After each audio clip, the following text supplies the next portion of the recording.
আরজিকর কাণ্ডে 14 আগস্ট মধ্যরাতে রাত দখলে মেয়েরা রাজপথে নেমেছিলেন।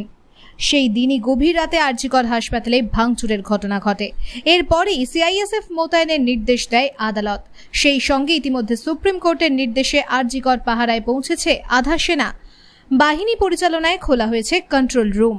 সূত্র মারফত জানা গিয়েছে, আরজিকর হাসপাতালের 12 একর জমির উপরে অবস্থিত 33টি বিল্ডিং, সবকটি বিল্ডিং ঘিরে তৈরি হচ্ছে কেন্দ্রীয় বাহিনীর নিরাপত্তার ব্লুপ্রিন্ট।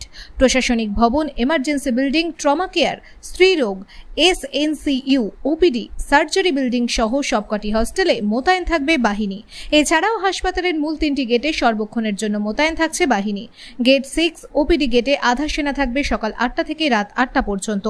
জরুরি বিভাগের 2 গেটে বাহিনী থাকবে 24 ঘন্টায়। এছাড়া emergency building, trauma care, OPD, প্রশাসনিক ভবনে থাকছে মেটাল ডিটেক্টর।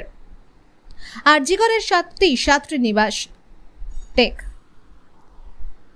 আরজিকরের 7টি ছাত্রীনিবাস, 2টি ছাত্রনিবাস সহ নার্সিং হস্টেলে কেন্দ্রীয় বাহিনী থাকবে।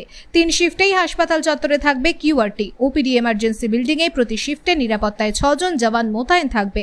অক্সিজেন প্ল্যান্ট, রেডিও অ্যাক্টিভ সরঞ্জাম থাকা ঘর, হাসপাতালের সীমানা দেওয়ালের সংস্কারেও নজর সিআইএসএফ এর। বৃহস্পতিবার 12:30 নাগাদ ফের আরজিকরে আসেন সিআইএসএফ আধিকারিক মিস্টার ভান্ডারী। সরাসরি তিনি ঢুকে যান অ্যাডমিনিস্ট্রেটিভ বিল্ডিংয়ে।